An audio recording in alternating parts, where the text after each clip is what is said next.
For years, millions of Africans have bought smartphones, tablets, and computers made somewhere else. The money leaves, the finished products arrive, and most consumers never see the factories, technicians, or industrial knowledge behind the devices in their hands.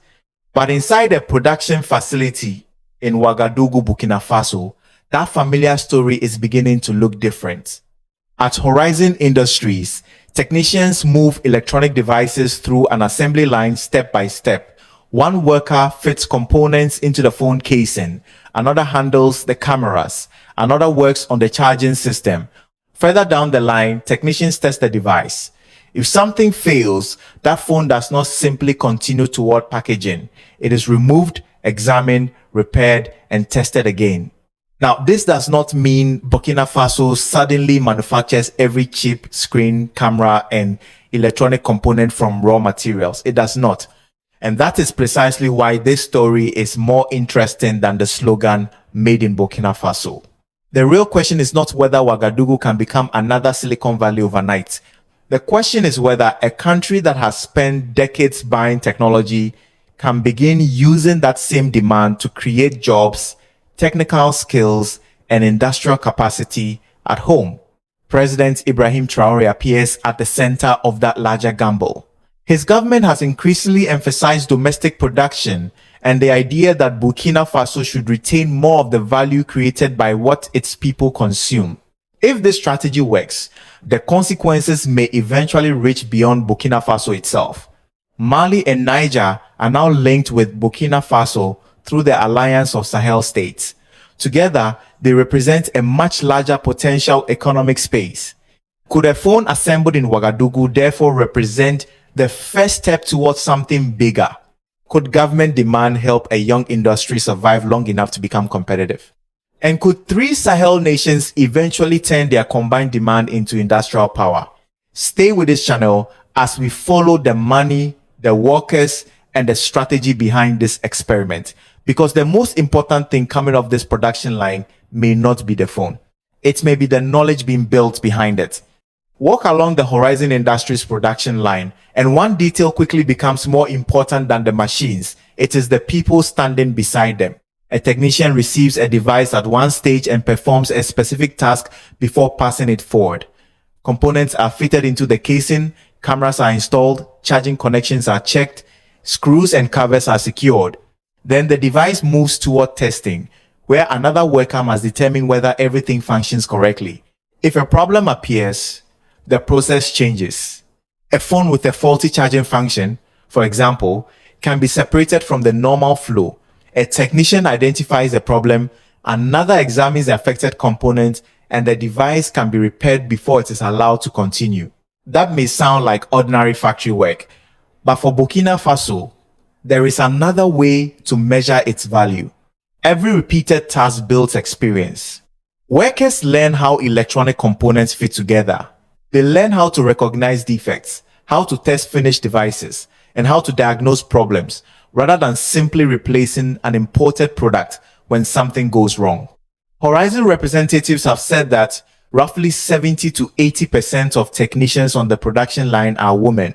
They have also described how experienced technical staff train new employees and interns in the assembly process. This matters because industrial development is ultimately carried by human beings. A government can purchase machines, a company can import components, a factory can install an assembly line, but technical knowledge becomes valuable when local workers can understand the process, repeat it reliably, solve problems, and eventually teach someone else. That is why counting phones alone could miss the larger story. Imagine a young technician who begins by installing a camera or charging component. With training and years of experience, that same worker could move into testing, repair, quality control, supervision, or more advanced technical work. The smartphone leaving the factory can be sold once. The knowledge acquired while building it can remain for decades. So perhaps the most important question for Burkina Faso is not simply how many devices Horizon can produce. It is how much knowledge Burkina Faso can produce with them. But there is an important distinction we cannot ignore. Horizon Industries is assembling electronic devices in Burkina Faso, but that does not mean every component inside those devices is manufactured there. Processors, screens, memory, cameras, and other specialized parts can come from international suppliers. Horizon representatives themselves have explained that components are ordered according to the company's specifications and then assembled, tested, configured, and repaired in Burkina Faso. For some critics, that distinction is enough to dismiss the entire project. They may say that if Burkina Faso does not manufacture the processor or the display from the beginning, then the phone is not truly a Burkina Faso product. But modern electronics rarely work that way. The more useful question is not whether every component comes from inside one country. The question is how much economic value and technical knowledge a country can capture from the production process. Today, Burkina Faso may begin with assembly. Tomorrow, the opportunity could move toward more advanced testing, software configuration, product design, specialized repair, quality control, and eventually the production of selected components. But that progression is not guaranteed. If Horizon is still importing nearly every high-value component years from now, while local workers perform only the simplest assembly tasks, then the industrial impact will remain limited. That is the challenge Ibrahim Traore's government must confront. A screwdriver alone does not create technological sovereignty. A production line becomes strategically important when each stage creates the ability to master a more difficult stage afterward. This is why the repair and quality control sections inside Horizon deserve attention. Workers are not merely putting devices into boxes. They are testing screens, examining charging systems, identifying defective components, checking durability, and learning why a device has failed. That knowledge can become the foundation for something deeper. Burkina Faso does not need to manufacture an advanced processor tomorrow to prove this experiment has value. It needs to demonstrate progress. Assembly should lead to testing. Testing should lead to repair. Repair should lead to design and deeper technical expertise. And if that chain continues, the words "made in Burkina Faso" could eventually describe much more than the final location where a phone was assembled. And this is where Ibrahim Traore's political strategy becomes central to the story. A young technology company faces a difficult problem. To lower cost, it needs scale. To reach scale, it needs customers. But customers may hesitate to buy from a new local manufacturer that has not yet established a long record in the market. Burkina Faso's government is attempting to break that cycle by becoming part of the market itself. According to Horizon Industries representatives, the Burkinabe state holds a 35% stake in the company. They have also described government institutions as major customers for locally assembled devices, including smartphones, tablets, and computers. One example mentioned by Horizon was an order of 10,000 phones for the Ministry of Health. That changes the industrial equation. Instead of telling a domestic company to compete immediately against enormous international brands with decades of experience, the states can provide an initial customer base. Those orders can keep technicians working, production lines operating, and skills developing while the company attempts to improve its products. This approach fits a broader message associated with Ibrahim Traore's economic agenda. Burkina Faso should not remain merely a place where foreign finished products are purchased and consumed. More economic activity should take place inside the country, allowing Burkinabe workers and businesses to capture a larger share of the value. But government support also creates a serious test. A company can become dependent on public contracts. If Horizon survives only because ministries continue buying its products, then Burkina Faso has created a protected supplier, not necessarily a competitive technology industry. The stronger outcome would be different. Government demand will provide the beginning, not the destination. Horizon would use that breathing room to improve quality, train workers, increase production, reduce costs, and eventually persuade ordinary consumers and private businesses to choose its products voluntarily. That is the real gamble behind Traore's strategy. The 35% government stake may help build the bridge, but eventually, the company must prove it can cross that bridge on its own. And that brings us to the next question. Is there actually enough demand in Burkina Faso to make this experiment work? The answer begins with something Burkina Faso does not need to invent: demand. People already need phones. Government offices need computers. Schools need digital equipment. Health workers increasingly depend on connected devices. Businesses need tools that allow them to communicate, process information, and reach customers. In early 2025, Burkina Faso had roughly 28 million mobile connections. That number can exceed the population because one person may use more than one SIM card, but it still reveals something important. Mobile technology is already deeply embedded in everyday economic life. The question is where the money generated by that demand goes. Imagine two smartphones sitting beside each other. The first arrives in Burkina Faso as a completely finished imported product. A Burkinabe customer buys it, but most of the manufacturing value has already been created elsewhere. The second phone also depends on international components. However, it is assembled in Ouagadougou. Local technicians work on it, local employees test it. Quality control takes place there. If the device develops a covered problem, local technicians can diagnose and repair it. Neither phone is completely independent of the global economy, but their economic footprints inside Burkina Faso are different. With local assembly, part of the money supports wages, training, technical experience, maintenance, and a domestic company. Each device becomes an opportunity to keep a little more value inside the national economy. That is why Traore's technology gamble does not require Burkinabe consumers to suddenly develop a new appetite for electronics.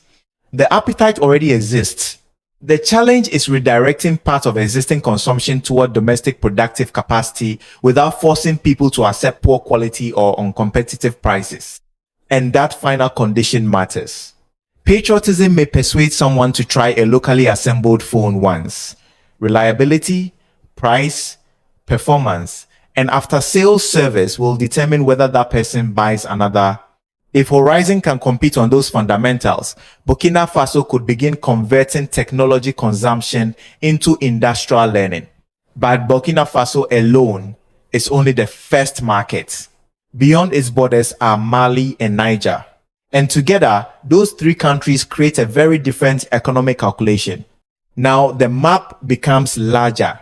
Burkina Faso is not pursuing its economic ambitions in isolation. Together with Mali and Niger, it forms the alliance of Sahel states, creating the possibility of thinking about production beyond one national market. According to World Bank population figures for 2024, Burkina Faso had about 23.5 million people, Mali about 24.5 million, and Niger roughly 27 million. Together, that is approximately 75 million people. Of course, 75 million people does not mean 75 million smartphone customers. Many families face limited incomes. Internet access remains uneven. Electricity, transport, and digital infrastructure continue to present serious challenges. Any discussion of a common technology market must recognize those realities. But scale changes the industrial calculation. A factory serving only Burkina Faso faces one ceiling. A factory capable of selling competitively across Burkina Faso, Mali, and Niger faces a much larger potential market. Imagine government offices in Bamako, Niamey, and Ouagadougou purchasing certain categories of computers, tablets, or phones from producers operating within the alliance of Sahel states. Imagine common standards making it easier for a device assembled in one member country to be sold and serviced in the other two. That possibility remains an ambition, not an established Horizon industry supply network. There is no solid basis for claiming that Mali and Niger are already major customers for Horizon products. But the opportunity is worth examining because regional integration could solve one of the biggest problems facing young African manufacturers: national markets that are often too small to support efficient industrial scale. Burkina Faso could specialize in certain electronics. Mali might develop strengths elsewhere. Niger could contribute through another part of a regional value chain. The goal will not be for every country to manufacture everything. It would be to make the three economies more useful to one another. That would transform the alliance from primarily a political and security partnership into something more tangible for ordinary citizens. And if 75 million people are to support a serious regional production system, political speeches will not be enough.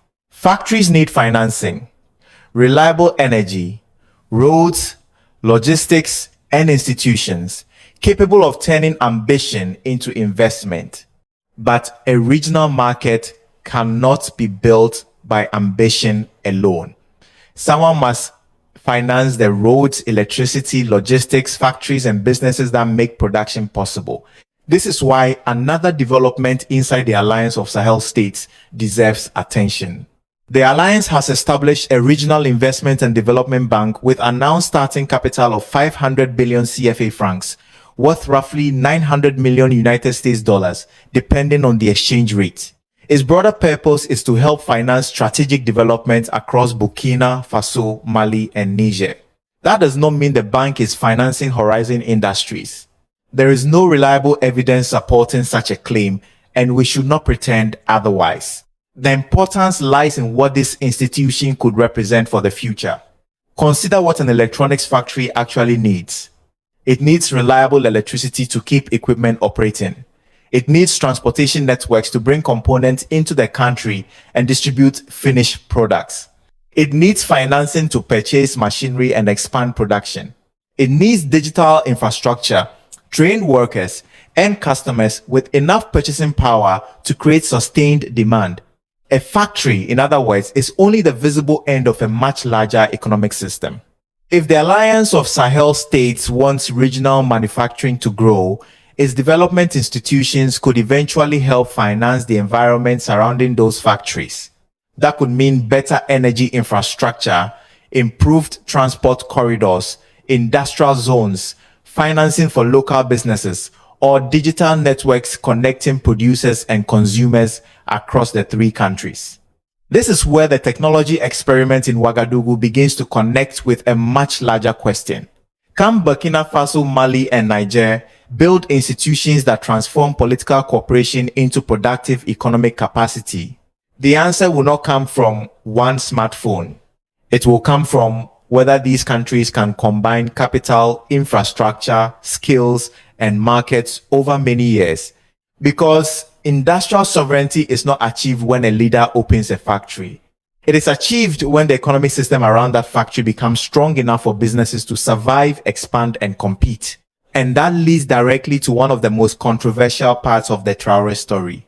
How does the outside world view the direction Burkina Faso is taking? Now we reach the part of the story where facts and political narratives are often mixed together. Some supporters of Ibrahim Traore argue that Western powers oppose him because Burkina Faso is seeking greater economic independence. But when we look specifically at Horizon Industries, there is no reliable evidence that Western governments are attacking Burkina Faso because it assembles smartphones and computers. The documented criticism is broader. Western governments and international organizations have raised concerns about military rule, the delayed return to civilian government, security conditions, restrictions affecting journalists and critics, human rights allegations, and Burkina Faso's changing relationships with Russia and traditional partners such as France. Those issues should not be hidden simply because someone supports Traore's economic agenda. At the same time, criticism of Burkina Faso should also be examined carefully. Consider the controversy involving United States General Michael Langley. He publicly raised questions about Burkina Faso's gold revenues and whether those resources were benefiting the population. That criticism became explosive online. Social media posts went much further, claiming that Langley had threatened to arrest Ibrahim Traore. But reliable evidence supporting that specific claim has not been established. That distinction matters. Africans should not have to choose between blindly accepting every Western accusation and blindly believing every viral story defending an African leader. Both deserve scrutiny. Traore supporters can reasonably ask why African governments have historically exported valuable resources while remaining dependent on imported manufactured goods. His critics can reasonably ask whether economic sovereignty is being accompanied by transparency, accountable institutions, security, and protection for legitimate dissent. These questions do not cancel each other out. In fact, a serious industrial strategy should be strong enough to survive them. If Horizon produces reliable devices, creates skilled employment, becomes commercially competitive, and gradually increases local value, those achievements can be measured regardless of what Washington, Paris, Moscow, or social media commentators say. That may ultimately be the strongest response to outside skepticism, not another slogan, not another viral confrontation. Results. Because economic sovereignty becomes more convincing, not less convincing, when citizens can examine the evidence for themselves. And Horizon still faces several difficult tests before anyone can declare this experiment a success. And those tests become harder once we move beyond the excitement of seeing a phone assembled in Ouagadougou. The first challenge is dependence on imported components. Burkina Faso can assemble, test, configure, and repair devices locally, but sophisticated processors, displays, memory, cameras, and many other components still come through international supply chains. If shipping is disrupted or prices rise, production can feel the impact quickly. The second challenge is electricity. Modern manufacturing depends on stable power. A production line cannot reach its potential if electricity is unreliable or expensive. Burkina Faso therefore needs improvements in energy capacity alongside investment in factories. Then comes logistics. The country is landlocked. Components arriving from Asia or elsewhere must travel through ports in neighboring countries before reaching Ouagadougou. Every additional delay can increase the final cost of a locally assembled device. Security creates another burden. Burkina Faso continues to face a severe insurgency.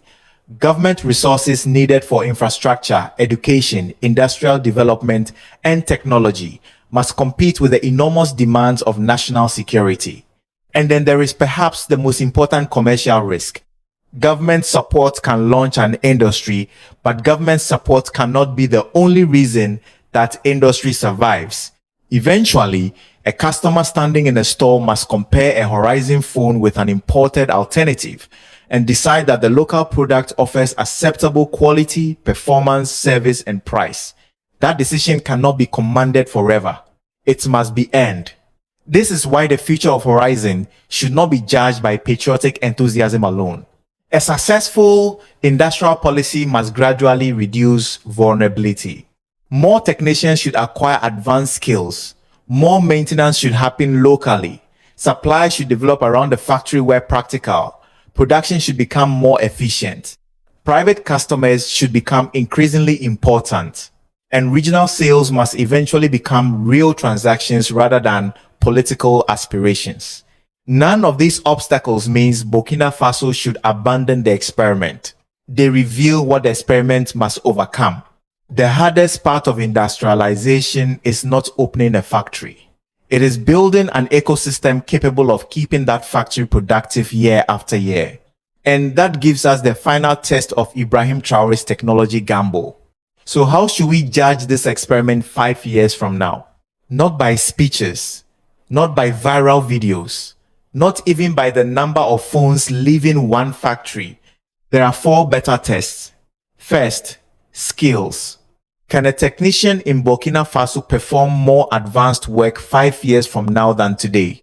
If assembly leads to testing, repair, design, software, and engineering capability, something lasting is being created. Second, local value.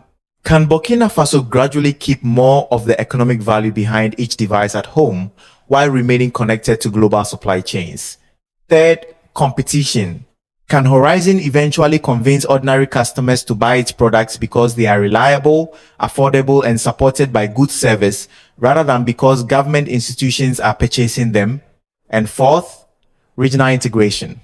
Can Burkina Faso, Mali, and Niger transform the alliance of Sahel states into a practical economic space where businesses can produce in one country and compete across all three? That is where the wider lesson for Africa begins. Countries do not necessarily need to start by manufacturing advanced computer chips. They can begin with assembly, move into testing and repair, develop design and software capabilities, and gradually master more valuable parts of production. But every step must lead somewhere. For Ibrahim Traore in Burkina Faso, and for Assimi Goïta in Mali, and Abdurrahmane Chani in Niger, that may become one of the defining economic tests of the Sahel. The debate will continue across African news, inside the African Union, throughout West Africa, and far beyond France and its former sphere of influence. But return for a moment to that technician in Ouagadougou. The phone in her hands may never transform Burkina Faso by itself. The knowledge entering her hands might. And perhaps that is the real measure of this experiment. Traore's greatest technological legacy would not be a factory carrying the excitement of one political era. It would be a generation of people and institutions capable of producing long after today's leaders are gone. If you believe Africa should build more of what it consumes, share your view below and follow this channel as we continue examining whether the new ambitions emerging across the Sahel can become lasting economic realities. We sincerely appreciate your time and support. Every video on this channel is carefully researched, thoughtfully written, and meticulously edited by our dedicated team. We don't rely on automated production or shortcuts to create our content. Every story, every visual, and every detail is crafted with genuine care, passion, and a commitment to bringing you meaningful, high-quality videos